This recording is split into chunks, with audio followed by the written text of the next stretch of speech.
3장은 수행 목적,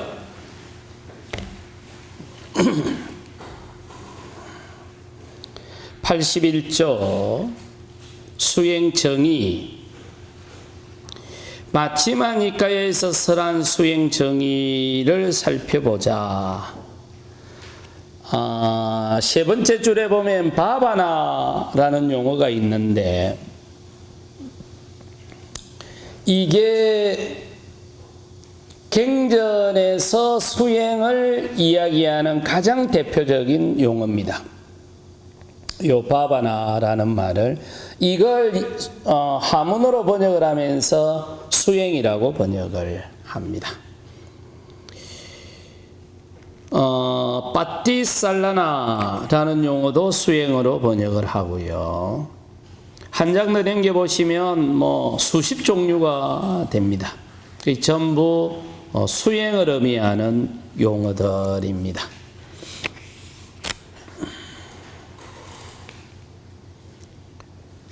(85조)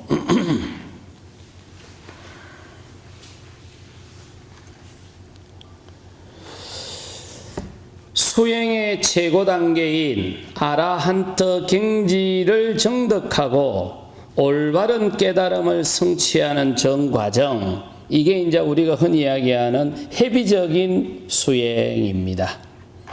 좀 강의적인 수행은 물리적인 힘을 사용해서 마음 공간에 존재하는 아사바를 제거하고 속박, 집착, 가래, 괴로움, 무명 등의 심리 상태를 벗어나 청정한 마음 상태인 시메타를 성취하는 것, 그리고 인지오류를 극복한 올바른 알매 상태인 명, 해, 정견을 정득하고 최상의 행복인 열반 상태로 전환시키는 모든 활동.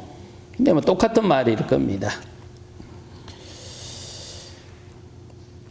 근데 이제 이런 표현들이죠. 이 왜 구분을 해놨느냐 하면, 출가한 스님들은 출가한 목적이 아라한을 정득하는 겁니다. 그러니까 스님들은 수행이 되면 좋고 안 되면 좋고가 아닙니다. 출가한 목적이 아라한이 되는 거예요. 그래서 지금 이걸 구분을 해 놓은 겁니다. 그런데 출가하지 않으신 분들은 수행을 마음 관리하는 정도로만 사용을 해도 되잖아요.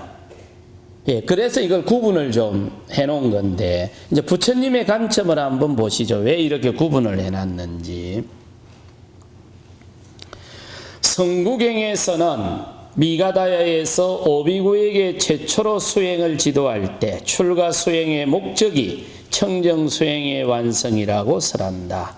비구여, 열애를 부를 때 벗이라고 부르지 마라. 비구여, 열애는 아라한트이고 정자각이다. 비구여, 귀를 기울여라. 나는 감로를 성취했다. 내가 법을 설할 것이다. 내가 설하는 대로 그대로 따라서 수행을 하면 머지않아 선남자가 집을 떠나 출가한 그 목적인 최상의 청정 수행의 완성을 지금 여기에서 스스로 알아 깨달아 성취하게 될 거다. 부처님은 항상 법문을 하면서 했던 게, 스님들한테 했을 때 당신이 출가 수행한 목적은 청정 수행을 완성하려고 출가 수행한 거야. 요 말은 다른 경전하고 같이 표현을 해보면, 당신이 출가 수행하는 것은 아라한트 도가를 성취하려고 출가 수행한 거야.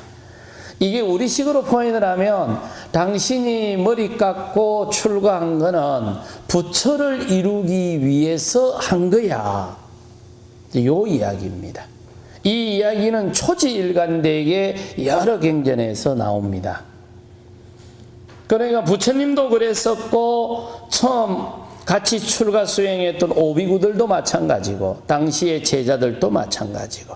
그러니까 스님들은 선택의 여지가 없는 거예요. 출가해서 부처를 이루려고 출가 수행을 하는 게 출가 수행의 1차적 목적이에요. 그냥 수행하려고 출가한 게 아닙니다.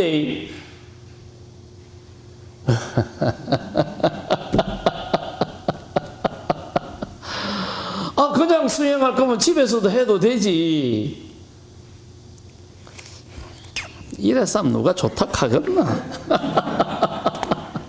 아니 그냥 수행할 거면 집에서 해도 되지. 굳이 출가할 이유가 뭐가 있습니까? 그럼 우리가 전문가가 되겠다라는 말은 전문 자격을 따는 겁니다. 전문 자격을 따라.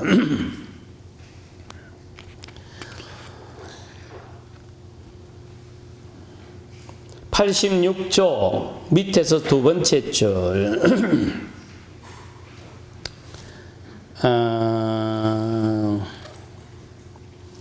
87쪽 주 134번을 보시죠.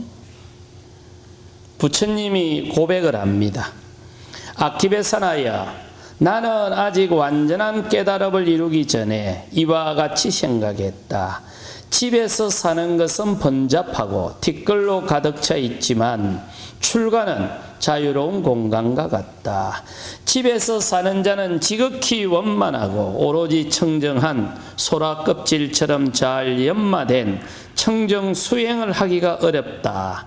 자, 나는 머리를 깎고 가사를 입고 집 없는 곳으로 출가해서 수행자가 되는 게 어떨까? 이 생각을 해서 출가 수행을 했다는 겁니다.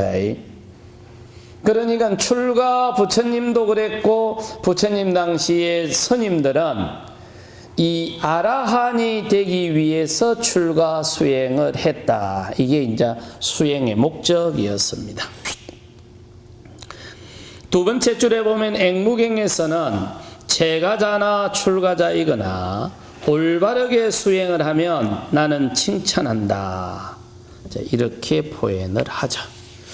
그리고 그 밑에서 세 번째 줄 끝에 보면 재가경에서 세존은 재가의 행복보다는 출가의 행복이 더 탁월하다라고 이제 말씀을 하시는데 이거는 부처님의 견해가 이랬다는 겁니다.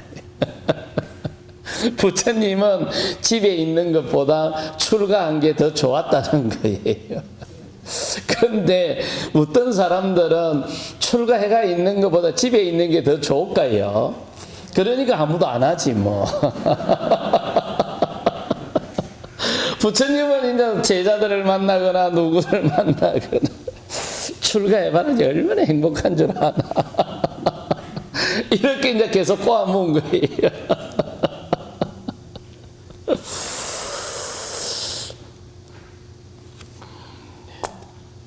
15세 출가를 해서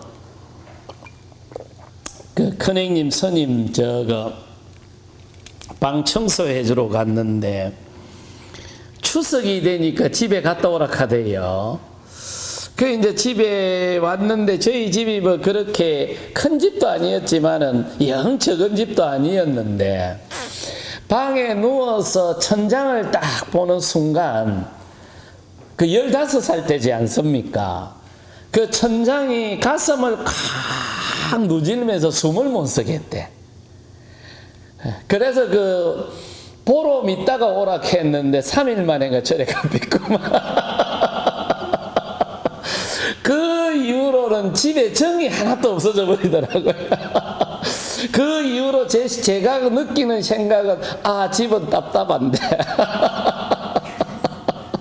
그렇다고 해서 제가 살았던 그 행자 생활했던 약사사 천장이 높았던 것도 아니에요. 거의 뭐 우리 속가 집이나 뭐 비등비등 했었거든요. 지금은 깨끗하게 잘 지어놨는데 70년대 중반에 뭐 절 집안들이 다 그랬습니다. 근데 그게 이제 보니까 이게 거기 와서 절에 와서 누가 있으면 숨을 쓰겠는 거예요. 그러니까 집에 대한 정이 딱 없어져 버리더만. 야, 신기하대. 아니, 그 나이가 되면은 집에 가갖고 좀, 어장도 하고 하니까 먹을 것도 얼마나 많습니까? 그게 별로 재미가 없더라고. 부처님이 그랬던 것 같습니다. 부처님은 늘 세속에 살면 답답해. 출가해. 그런데 부처님 당시에 부처님은 궁궐에 살았잖아. 근데 그게 답답하다는 거죠. 그래서 나와가지고 저 숲속에서 가사 하나 그냥 둘러쓰고 사는 게 당신은 그게 해방 공간이었다는 거죠. 그렇게 생각했던 것 같습니다. 집이 답답하면 앞이 있어. 밀은 두지 말고 있어.